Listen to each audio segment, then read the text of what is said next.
There's a weird thing that happens to a lot of RPGs. They launch in a broken state, or they release at the wrong moment. Maybe they simply try something too strange for their time, and they get absolutely destroyed by reviews. They're either forgotten, called bad, or memed into oblivion. And then years pass. Patches roll out. Tastes change. Most never get better.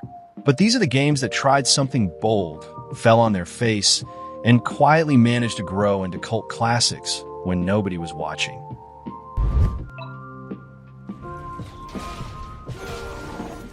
Bound by Flame might be one of the most misunderstood RPGs of the 2010s. When it released, it was immediately dismissed as budget Dark Souls. People zeroed in on its awkward animations, stiff facial expressions, limited environments, and combat that felt slower and clunkier than players were expecting. On the surface, it looked like another Eurojank action RPG trying to ride the Souls trend, and that assumption completely buried what the game was actually trying to do. Because the game isn't really about combat. It's about corruption, identity, and consequence. Your character is partially possessed by a demonic force, and nearly every major decision revolves around whether you embrace that power or resist it. This isn't just cosmetic, though. Your physical appearance changes as corruption spreads. Your abilities evolve. Companions react differently to you. Entire story arcs open or permanently close based on how monstrous you become. Romances can collapse. Party members can abandon you. Some characters may even die depending on how deeply you give in. And unlike most RPG evil paths, it doesn't play corruption for laughs. It becomes colder, lonelier, and more tragic the further you fall. Combat is slower and heavier than most action RPGs, but that weight actually reinforces the tone. Fights feel desperate. Blocks, dodges, and stamina management matter. It's not flashy, but once you understand its rhythm, it becomes tense and surprisingly satisfying. Bound by Flame isn't smooth and not really pretty, but it cares deeply about consequence. And that commitment to meaningful choice is exactly why it's quietly become a cult favorite years later.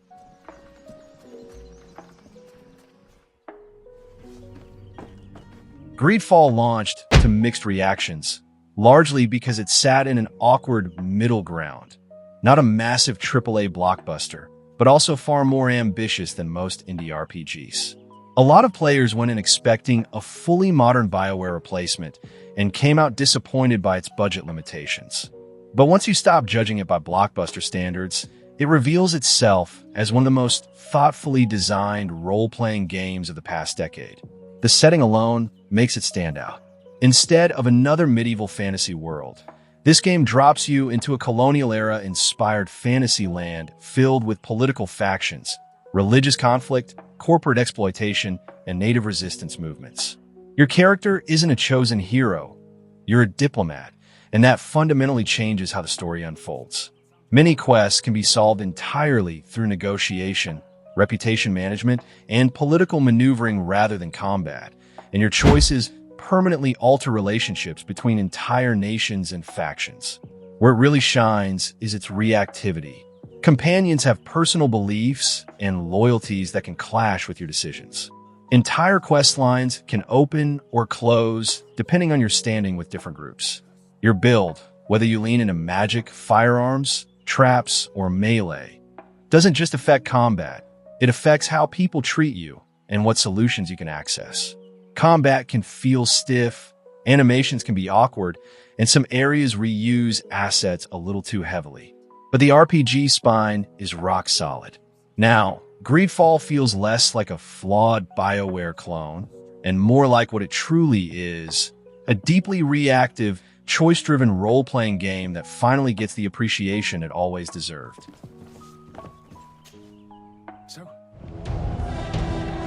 Silverfall launched in 2007, right at the height of Diablo-style action RPG dominance. And unfortunately, that timing completely buried it. Reviews compared it directly to Blizzard's Juggernaut, tearing it apart for stiff animations, muddy textures, uneven voice acting, and what many called budget Eurojank presentation. And on the surface, those criticisms weren't entirely wrong. It looks rough and moves awkwardly, and its polish never matched the genre giants it was competing against. But what was completely missed is that it was doing something quite different, something even modern RPGs still struggle to pull off. Instead of being just another endless loot treadmill, it is built around a full ideological war between nature and technology, and that choice fundamentally reshapes the entire game world. You aren't picking a faction for flavor. You are literally choosing a worldview, and the game treats that decision as permanent and world-defining. Side with the druids and forests expand, cities decay, enemies mutate into organic monstrosities, and your powers lean toward natural magic. Choose the industrialists, and the world slowly transforms into a mechanical steampunk empire filled with factories, constructs, and technology-driven abilities. Entire regions change. Questlines branch. NPC attitudes shift. The world physically evolves to reflect your ideology. Your build changes too. You're not just picking skills, you're shaping the identity of your character and the future of the setting itself. Two players can finish the game with worlds that look completely different. Yes, the game is rough. Some systems feel undercooked. Some animations are stiff. But the core idea that your beliefs reshape the world in visible, permanent ways feels shockingly modern. In a time when many RPGs still struggle to make your choices feel meaningful, Silverfall was already doing it nearly 2 decades ago. It understandably didn't get credit then. Now, in certain aspects, it feels quite ahead of its time. The Last Remnant is one of the most underrated RPG Square has ever released, largely because it looks like a traditional JRPG while secretly playing like a full tactical war simulator.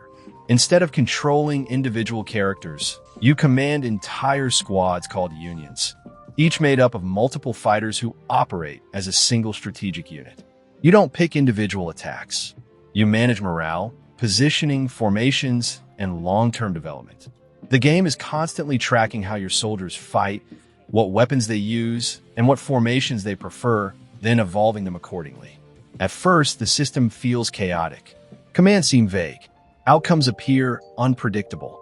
But beneath that surface is one of Square's deepest combat engines. Characters grow based on what they actually do in battle. Use magic, and your union evolves into a mage-heavy group. Rely on physical strikes, and it becomes a frontline bruiser squad. Entire formations change organically over time, making your army feel like a living organism rather than a set of menu choices. This creates a meta-strategy layer that goes far beyond traditional JRPGs. You're not just managing fights, you're managing the long-term health, composition, and specialization of your army across dozens of hours. Poor early decisions can echo deep into the late game. Smart preparation can make impossible battles suddenly manageable. The story unfolds slowly, but the world building is massive. Dozens of nations, political conflicts, ancient races, and legendary artifacts shape a setting that feels far larger than its presentation suggests.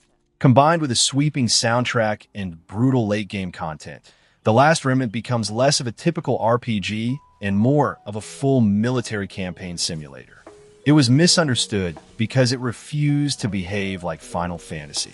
Now it stands as one of Square's boldest and most ambitious designs.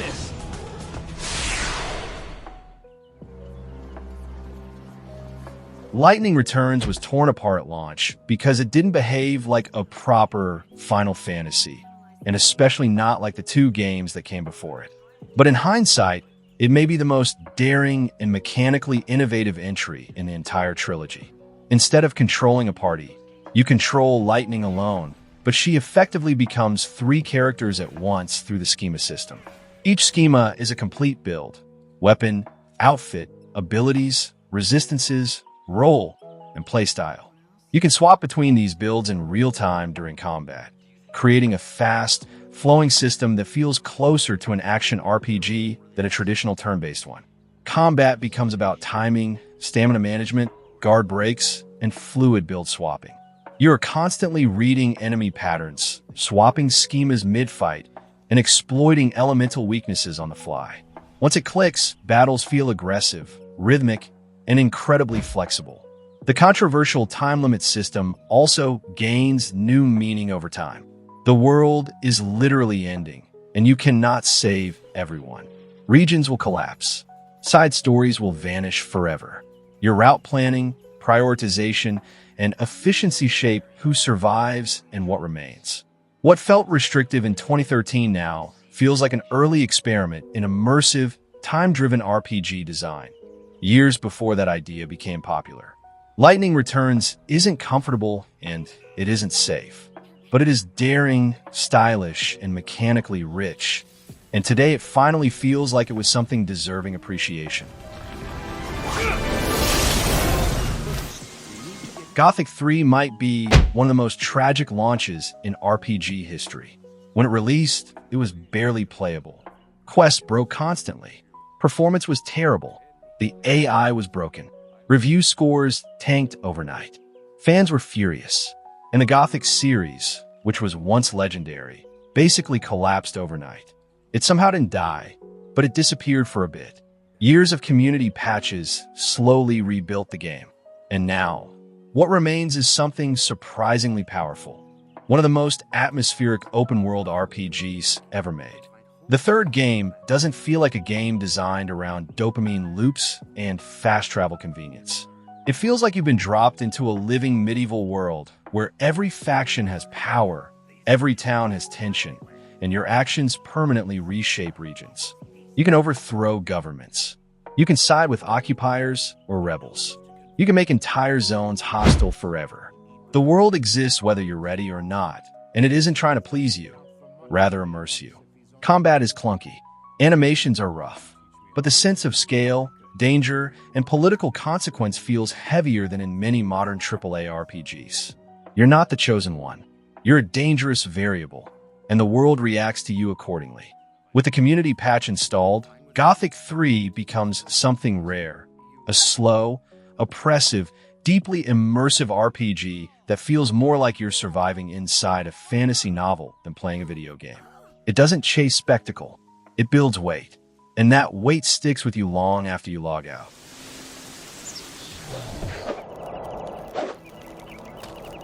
Two Worlds launched in 2007 and instantly became a meme. Not because it was a little rough, but because it felt unfinished in ways that were impossible to ignore. Animations were stiff, voice acting was awkward, physics broke constantly, and you could literally kill the main villain in the tutorial and skip the entire story. People tore it apart and laughed at it. And it became one of those RPGs you wonder, how did this even ship? But here's the thing. Underneath the jank is a genuinely fascinating open-world RPG system that modern games still don't replicate. This game lets you combine identical weapons to level them up. You don't have to throw away or replace gear. You can refine it. Your starting sword can literally become your in-game weapon if you invest into it. Armor has resistances that actually matter. Magic can be customized into absurdly broken combinations. And the world doesn't funnel you through tight narrative corridors. It drops you into a dangerous sandbox and basically dares you to survive it. The game doesn't care if you're underleveled. It doesn't care if you wander into a death zone. It doesn't scale in a hand-holdy way. It treats you like an adult and lets the world be hostile, which feels surprisingly refreshing now that so many RPGs guide you from marker to marker. With fan patches and modern hardware, Two Worlds become something strange but compelling, raw, messy, deeply systemic fantasy sandbox that feels more like an experiment than a product. It's janky, it's awkward, but it also feels honest in a way a lot of modern RPGs don't. It's not a masterpiece, of course, but it is absolutely an experience worth having.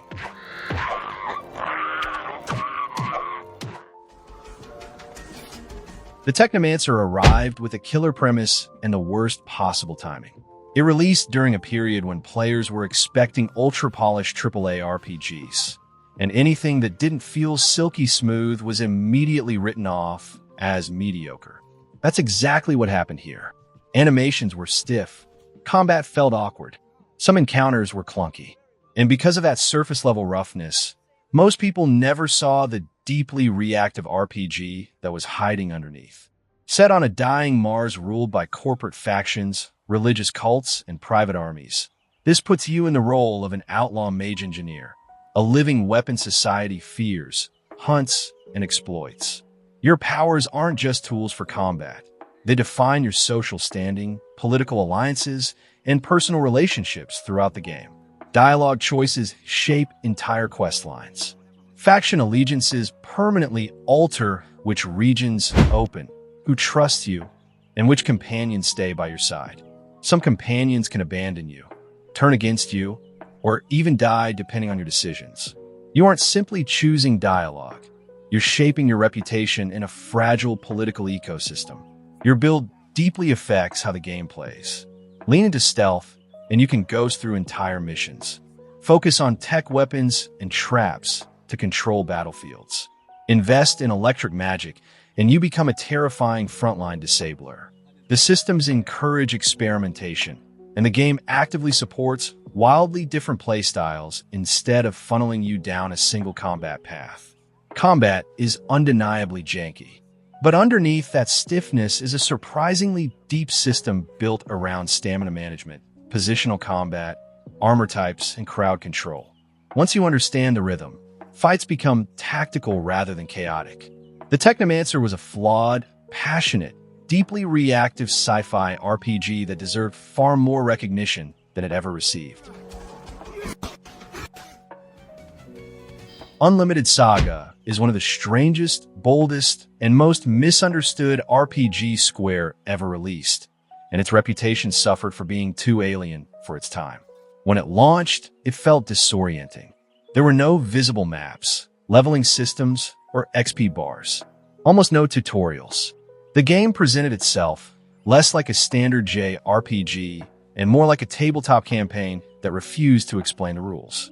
But underneath that confusion is one of the deepest systemic RPG engines Square ever built. This is structured around symbolic, board game-style exploration maps, where every node represents fate rather than geography. You are not wandering fields and towns.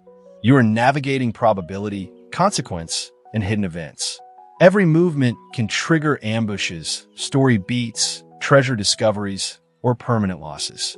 You are constantly making decisions under uncertainty, which turns exploration itself into a strategic layer rather than a sightseeing tour. Combat reinforces that philosophy. Battles are built around action chains, timing windows, and hidden probability checks that reward sequencing, planning, and risk management. You don't just choose attacks. You build ability chains, gamble on high-risk combos, and manage durability and stamina like resources in a tabletop game. Victory often comes from understanding how to stack actions efficiently while minimizing long-term damage to your gear and party. Progression is equally unconventional. Characters grow by doing. Use swords repeatedly and sword techniques evolve. Rely on magic and your spell tree deepens organically. Over time, your build becomes a reflection of your playstyle rather than a menu selection. This makes every playthrough feel personal, experimental, and wildly replayable. Unlimited Saga didn't fail because it lacked depth. It failed because it demanded players meet it halfway. Today, in a world filled with roguelikes, deck builders, and systemic RPGs, Unlimited Saga's design finally makes sense. Done. Resonance of Fate is one of those games that didn't fail because it was bad. Back then it felt really weird. Too much for its own good. When it launched, most players bounced off almost immediately. The tutorials were confusing. The combat looked incomprehensible. The UI felt hostile. And the story refused to explain anything. So it got labeled as unnecessarily complicated and quietly disappeared from mainstream conversation. But once you actually understand what it's doing, I think it becomes one of the most creative RPG combat systems ever designed. Battles play out with slow-motion fight choreography. You're choosing attacks, but also positioning characters, setting movement paths, chaining aerial launches, juggling enemies mid-air, and managing two damage types that interact in strange ways. It feels more like planning action movie stunts than running turn-based commands.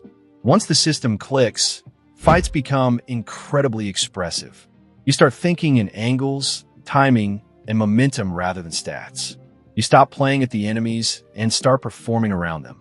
And suddenly, every battle becomes its own little set piece. The world itself is just as strange. It's built like a giant mechanical tower where society literally lives stacked on top of itself. You slowly unlock map tiles that reshape the world as you explore, physically changing geography while piecing together a quiet, melancholic story about class, faith, and decay. It's cold, subdued, and oddly lonely. But if you give it time, Resonance of Fate reveals itself as one of the most ambitious RPG experiments ever released.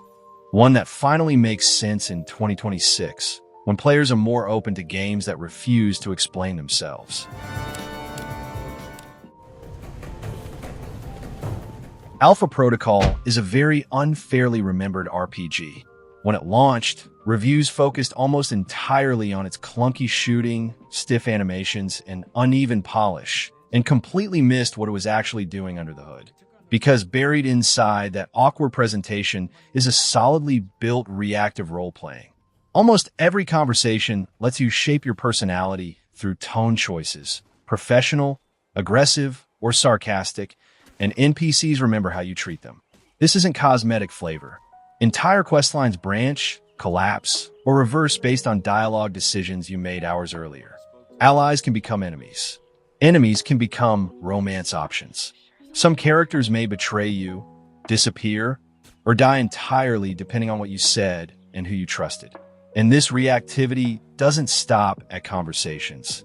It reshapes the entire campaign structure. Missions unlock differently.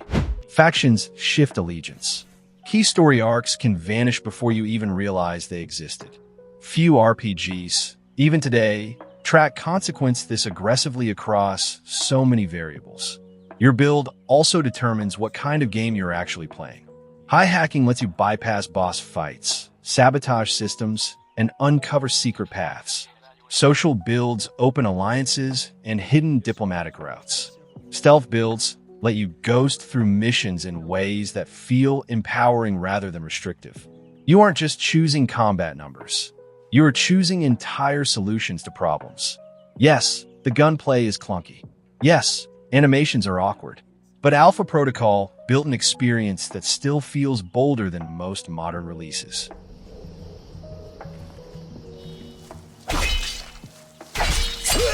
Venetica was fairly ambitious, and unfortunately released at exactly the wrong time. When it launched, open-world fantasy RPGs were starting to be judged by Skyrim standards, and this simply didn't have the budget or polish to compete on that surface level.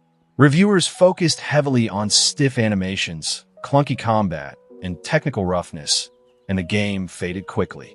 But under that rough exterior is a surprisingly thoughtful RPG. This is built around a haunting premise. Your character is very close to the concept of death. You exist in a liminal world between life and the afterlife, navigating cities that feel half real and half spectral, filled with political intrigue, religious fanaticism, and creeping corruption. The tone is quieter and darker than most fantasy RPGs, leaning more into melancholy than heroics. Its open world isn't massive, but it's dense with layered cities, vertical spaces, and side quests that often explore personal tragedies rather than epic spectacle. You're not just killing monsters. You're untangling grudges, uncovering secrets, and navigating moral gray zones that rarely get clean resolutions. The combat is slow and methodical, almost Souls-like in pacing, long before that style became mainstream. It feels clunky at first, but once you adjust, it becomes tense and deliberate, forcing you to think about positioning, stamina, and timing instead of just button mashing. Venetica doesn't try to impress with scale. It tries to linger in mood, atmosphere, and consequence. And today, when players are more patient with slower, stranger RPGs, it finally might get the appreciation it never received. You must have seen them. Seen what? Risen arrived at a moment when RPGs were becoming increasingly streamlined, forgiving, and user-friendly.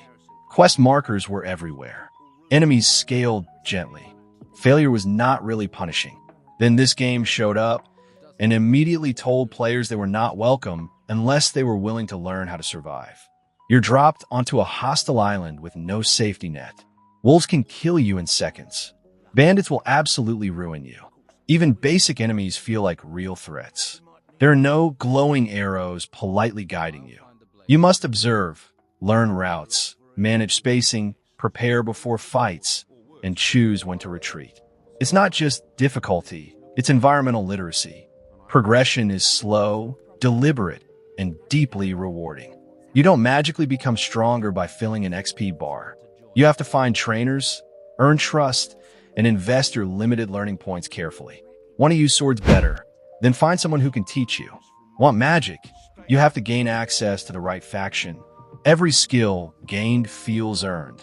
And because enemies don't scale aggressively, your power growth feels real. The island itself is a masterclass in compact world design. Hidden paths, shortcuts, layered verticality, and natural choke points slowly reveal themselves as you explore. Over time, the world stops feeling hostile and starts feeling familiar. Not just because it changed, but also because you did. That transformation is what modern RPGs rarely capture. Risen was labeled outdated when it launched.